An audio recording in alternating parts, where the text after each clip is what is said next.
is Meta. Here Meta looks like once any kind of dip towards 490 might be by the dip scenario on Meta.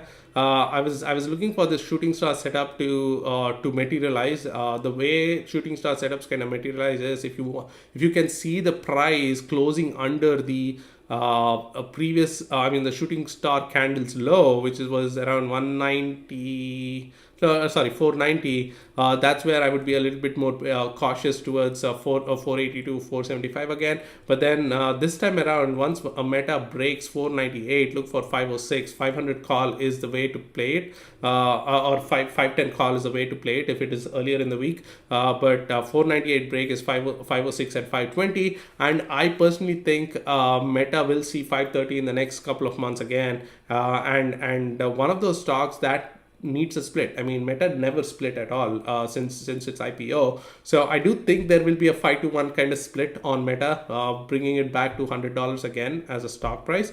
But keep an eye out for that. I think Zuckerberg is pretty close to splitting Meta as well. So keep an eye out for that on Meta.